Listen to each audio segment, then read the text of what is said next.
Hi, I'm Kylie Cloud. Welcome to another overseas edition of Drag Race UK. So last week Joe Black went home. As we know, I'm very disappointed about that. I thought he was a great character and he would have done so well in this musical this week. So we start off this week with another mini challenge that gives us many opportunities to make references to genitalia. Basically what we're doing here is the comedy challenge for season 7, where the queens had to vote for each other.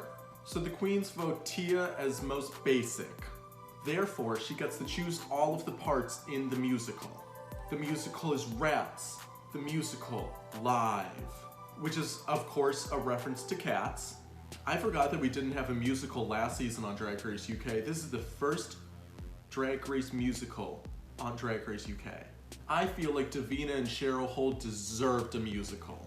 So we all sit down and we have to choose all the parts. We have to read through the script and Tia has to assign everything. So Cherry and Veronica both want the same part. Ahura backs up Cherry by saying, I know she can do this, I know that she can perform it.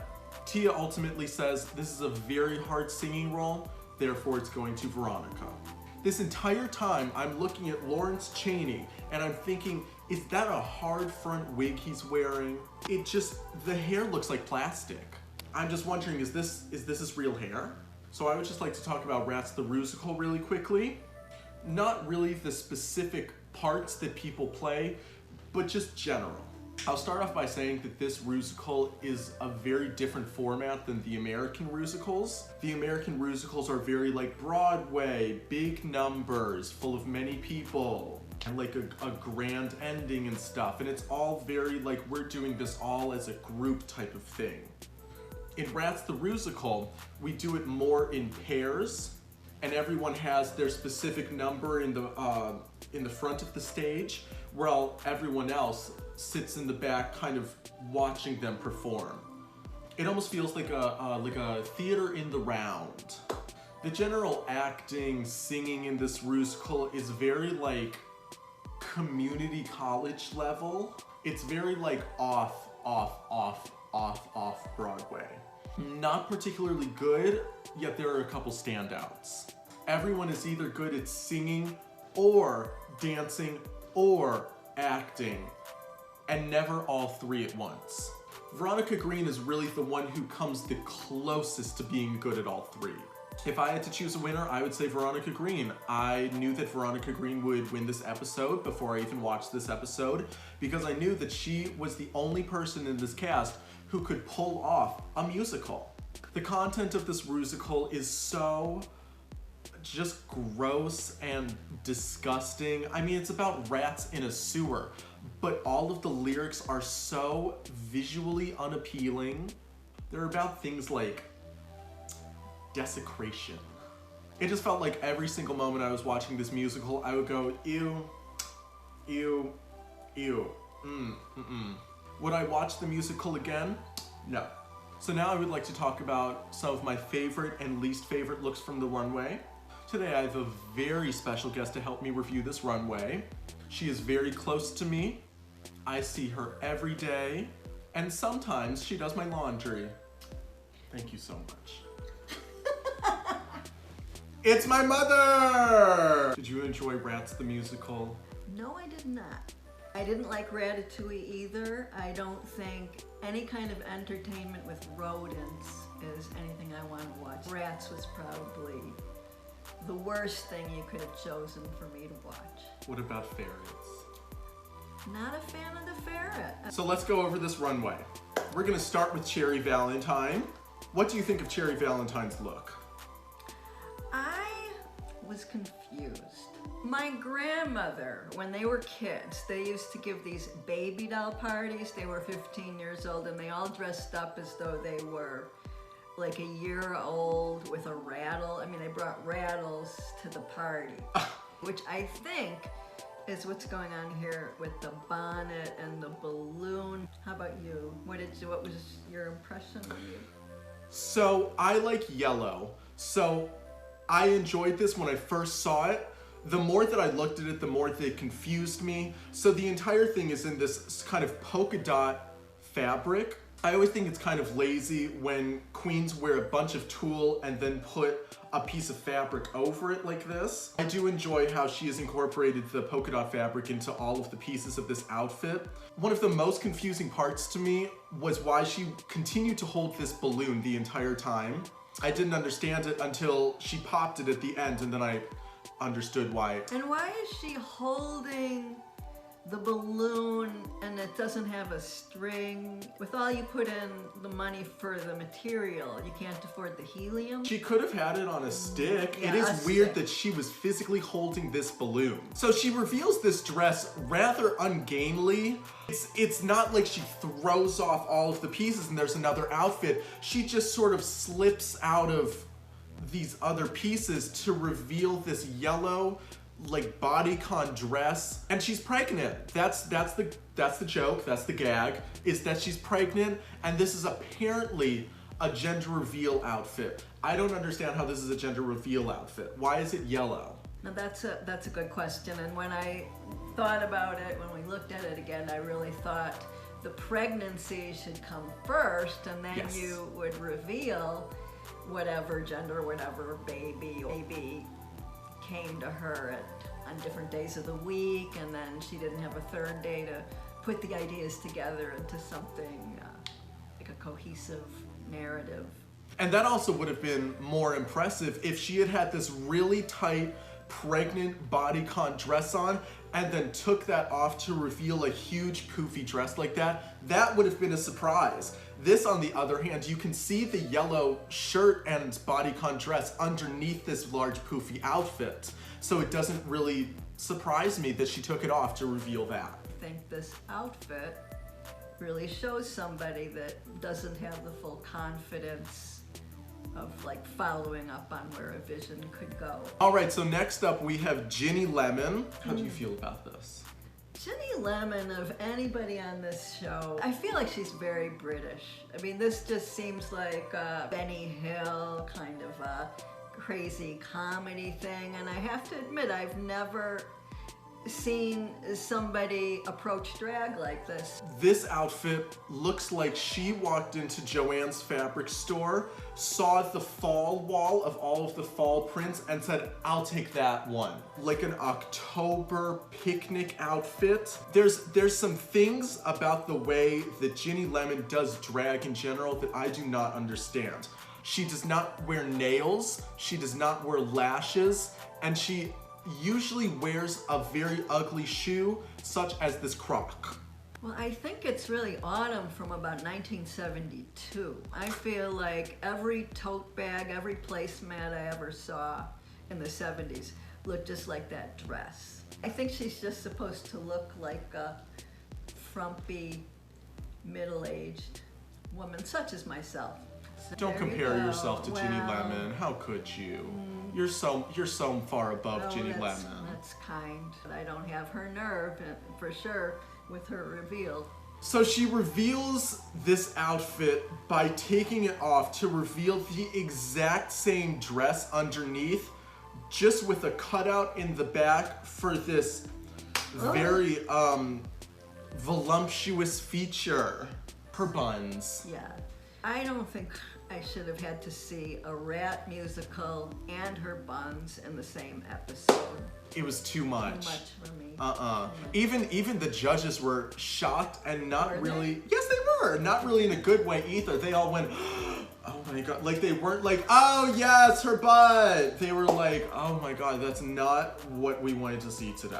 Well, there's definitely something surreal going on with her, that kind of visual joke of revealing to have the same outfit. I mean, she's really grabbing at the surreal humor at the same time as she's going for the most cheesy kind of humor.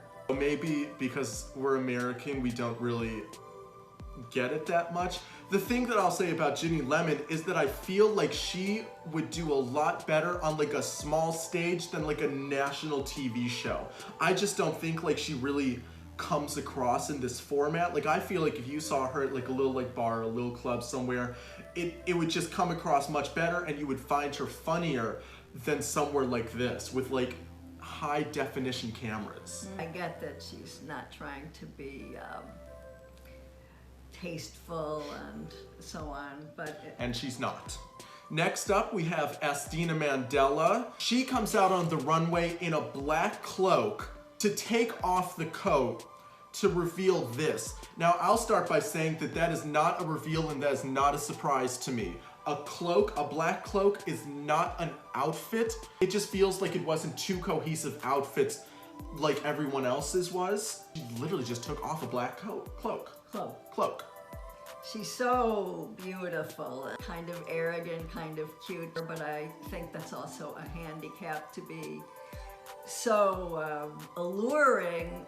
Maybe she doesn't push the themes or what the brief is. So this look is inspired by a Mortal Kombat character. I think it's a very simple outfit. I think she does really rely on her body. It is sort of a simple and plain outfit, but she did put a character on it on the runway. I think this hair looks good on her. And then she has another reveal where she takes off this face mask of sorts to reveal huge claw-like teeth. That was a surprise. I mean, that's just really revealing makeup. That's not really revealing a costume.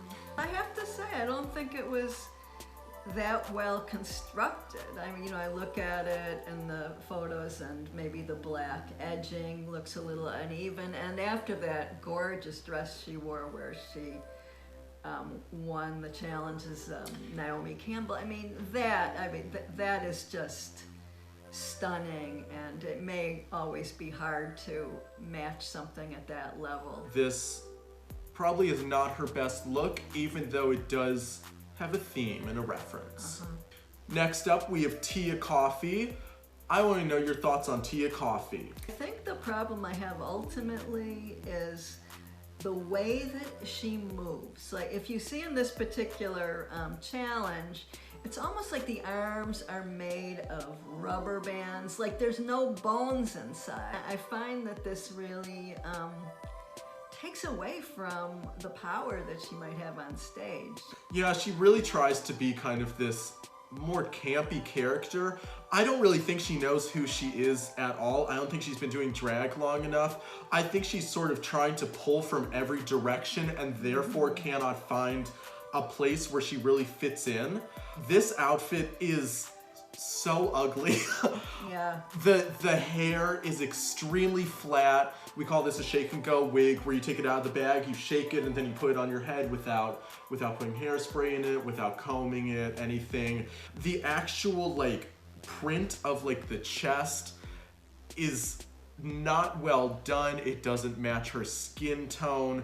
This black edging all around does not look good. And then she reveals this into like this red tiered like samba outfit, which also looks equally as bad. I mean, I liked that smooth transition, and it was pretty fluid. Oh yeah, she had the best transition of anyone, because I would not have known that 3-tiered dress could come out of this bodysuit, and then she just rips it off and it's all there. That was a surprise. Yeah. What would you have had her do for the second look? So there's no cohesion between either of these looks. It goes from this very like masculine, muscular look into just something that has nothing to do with that. I feel like she could have taken off this masculine part and had maybe something that also had to do with bodybuilding, such as like a feminine bodybuilding outfit or something. Kind of a Jane Fonda look. Yeah, exactly. 80s. That would be cool. But I mean, like, the fact that she goes from this look to that look makes absolutely no sense, and there's no cohesion at all. I mean, sometimes like with the weaker ones, it really looks like they just went through their closet and I've got this dress and I'll put it with this look, and then I'll just come up with some story. Speaking of that, she says that this outfit gives you a story and tells you a message. I would like to know what message this is telling me, because I'm so lost. I think this is so confusing that at this point we do need a message. I don't really know what's going on here. In either of the episodes, Tia has not worn the best outfits. No. I guess she did so well with the musical that she was safe, but... That's the only reason why she was safe. Last but not least, I would like to talk about the winner of this challenge, Veronica Green. Now, Veronica Green is in this very, I think this is like a 50s look. It's very like housewife. She's holding her gingerbread pan. She has her oven mitts on. I think this first look could honestly be a runway look in itself. And then she reveals it to a very 50s style robot look, which is also equally as good. This is probably one of the best runway looks on this episode. Do you like this? I thought it was brilliant, and I can't take my eyes off of her. It really was like a 1950s version of the Stepford Wives. I mean, this idea of the housewife with the cookies and, you know, being that perfect icon of domesticity of the 50s, and then to reveal the other 50s icon, a robot, which of course is the crux of the Stepford Wives. Spoiler, that all the perfect housewives are actually robots. Both looks were just executed so well. The transformation, dropping the cookie sheet. When there's 5 people on the screen, she's the one I have to keep looking at. Michelle did clock the very low hairline, but then when she takes off the wig, it all makes sense because then there's a robot panel there. I know when I put my robot panel on, it does ruin my coiffure. The robot outfit was actually made very well. It's a very clean look, very streamlined. This is one where it does not need like a lot of sequins to cover it up. It is very simplistic, but it both tells the story and really works all at the same time.